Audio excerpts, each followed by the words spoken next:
No, I do not. I believe there can be some great things to turn it around, green technology. And the key to selling green technology, I believe, and that I point out in my videos, is if you can sell somebody something that's green, that's going to help the environment, but also saves the user money, that it benefits the user, then you can sell it. And that's the key to selling green concepts. In your future, are we going to be depending on fossil fuel as we do today? No. No. I believe that there will be thorium reactors that will create a lot of energy. I believe there'll be cars that can create water into electricity directly by turning it into hydrogen. I believe it will. I believe fossil fuels will eventually run out and become so expensive that they have to be replaced with other things. Why do you think in today's society, with all the experts we have, all the scientists that we have, that, you know, if we're able to put a robot on Mars, how come we're not able to find alternative fuel to number one, save the economy, and number two, save the planet? Well, a lot of it has to do with getting people used to the idea. Right now, batteries in electric cars are so expensive that it makes it difficult to sell them. But I was reading an article the other day about a business that is creating batteries that are half the price of the batteries they use now, and they even last longer. And I believe that development in that field will lead to cleaner energy. Wow, we can only hope. Energy. But when we watch the television series that depict the damage that is happening in our polar regions, for example, where the ice flows are depleting, that even the polar bears aren't able to survive. And there's new species of animals, new mammals that are going up to this area that are not indigenous to it. What do we do about this? What do we do about this never-ending change? I don't think there's anything you can do about it. To some degree, the change is going to happen, and animals are going to adjust. And all you can do is just sort of work with it.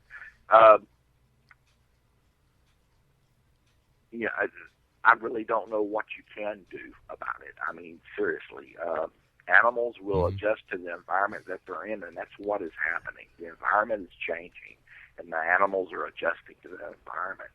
And humans are going to have to adjust as well. If more isn't done about climate change, humans may find themselves having to stay indoors more. They may have to find themselves living in malls, living in apartments in malls where the air is filtered and cool. I mean,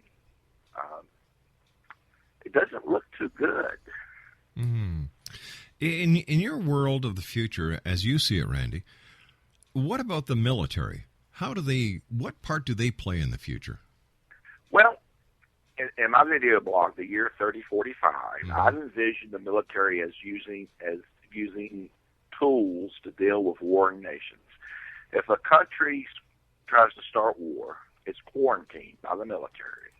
Their electricity is shut off, their water is shut off, all modern conveniences are shut off, and they're sent back into the 14th century as far as technology is concerned.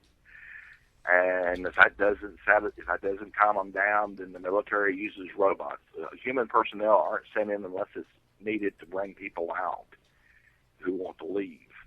And they don't play games with these countries. They quarantine them and shut them down, and they don't play games with them.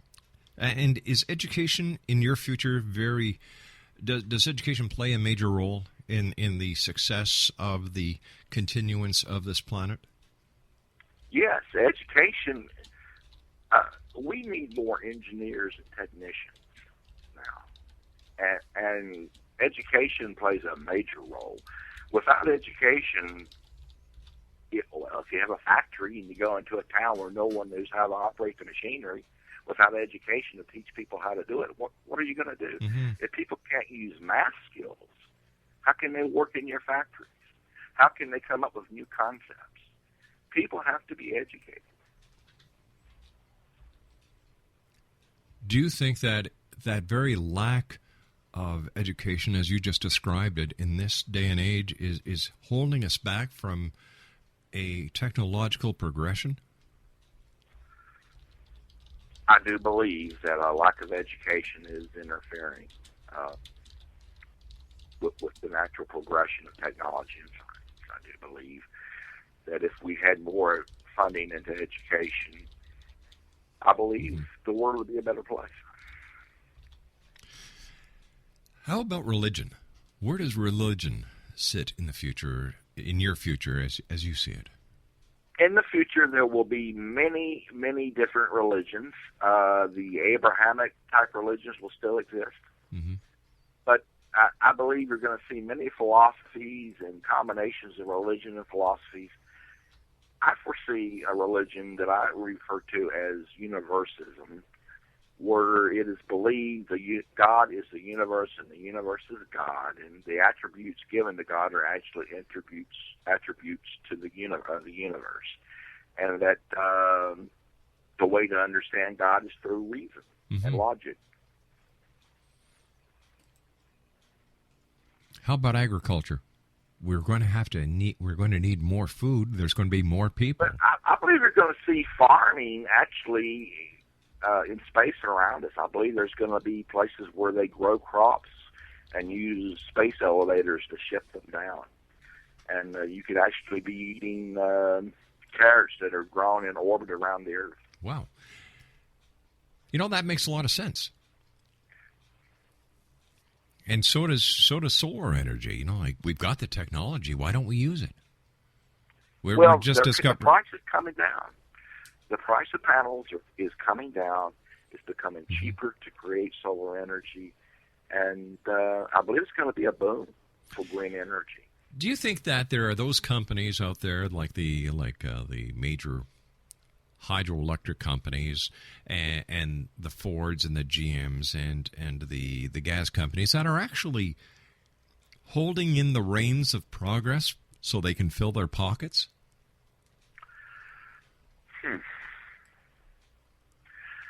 No, I believe there's a lot of fear about the future, a fear about new ideas. And they test the market to see. They test the market to see if what they have to offer will sell.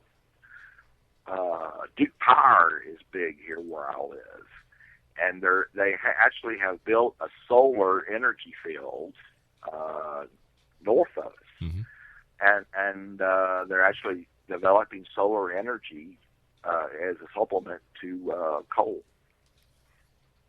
That makes sense. Now, in the future, as you see it, what about medical attention, the medical profession? How is that going to change? I believe you're going to see more technology like nanobots that are used to go into the body to do repairs. I believe you're going to see cloning. I believe cloning is going to exist. I believe that cloning will be not only legal but socially acceptable.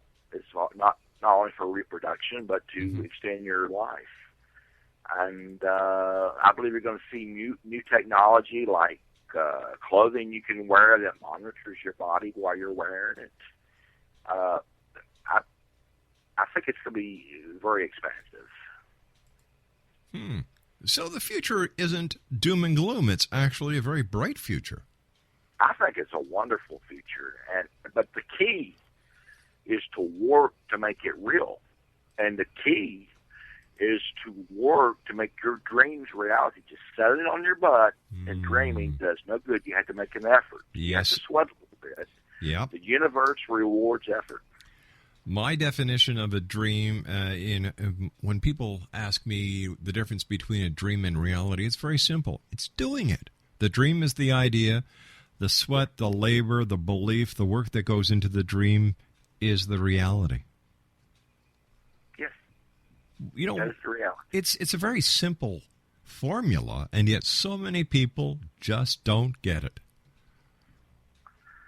Well, it's just easier to sit on your butt and complain. Oh, this is terrible. But if you have a dream, why not work to make it reality? There was a woman who said that anyone who fights for the future lives today. And I think people should work and fight for their futures to turn them into reality. Couldn't agree with you more. I just couldn't agree with you more. Are you a Civil War buff?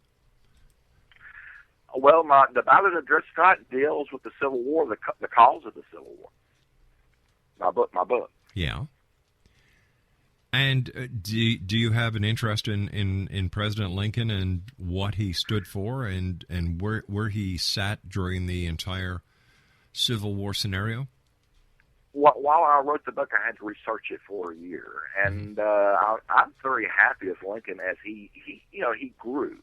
Yes. His first attitude was you had to free the slaves and send them somewhere else, and then for people interacting with him, he changed and said, yes, you have to free them. And I'm very happy with what he did. I don't think he did it all by himself. He had help. Mm-hmm. But yes, I think that's a very interesting point in history, the Lincoln years. All right, stand by, Randy. You and I have to take our final break for this hour. Exonation Randy Hoyle is my guest. Great chat with Randy. I love his world of the future, and I agree with him that the only difference between a dream and reality is just doing it. Get off your butts. Be proactive. Just don't be an armchair quarterback or an armchair politician. You can make a difference, but oh my goodness, what's this? It's going to take work and effort? What's this world coming to? We'll be back on the other side. Don't go away.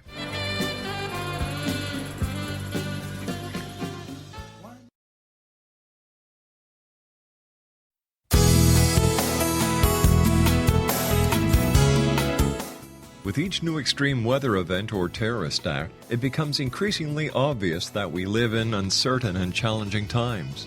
We all buy car insurance. Why not collapse and catastrophe insurance? Matthew Stein, an MIT-trained engineer and green builder, has written 2 outstanding books to help people prepare, plan for, and deal with everything from minor situations lasting a few days to full-on collapse. Matt's first book, When Technology Fails, is a manual for self-reliance, sustainable living, and surviving the long emergency. This massive book covers the gamut from first aid and emergency preparedness to alternative healing, renewable energy, primitive living skills, and 18th century technologies that could be critical to your comfort and survival in a long-lasting crisis. Matt's second book, When Disaster Strikes, is a comprehensive emergency preparedness handbook and survival guide. When Disaster Strikes is an essential item for every family's go bag. Both books are available at all usual sources. There's a wealth of totally free information posted at whentechfails.com, and author-signed copies may be purchased at mattstein.com. That's www.whentechfails.com and www.mattstein.com.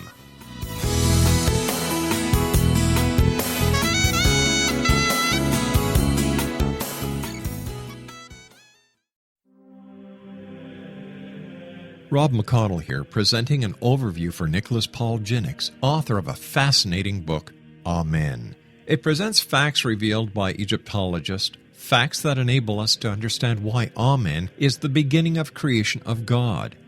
It provides recommendations for religious leaders of the major religions to unify their beliefs and teach the Word of God. Love one another. Amen informs people how mankind conceived God.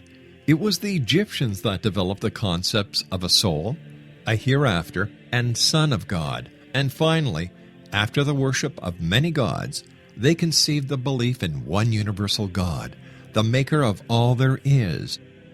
For more information, visit www.futureofgodamen.com. That's www.futureofgodamen.com.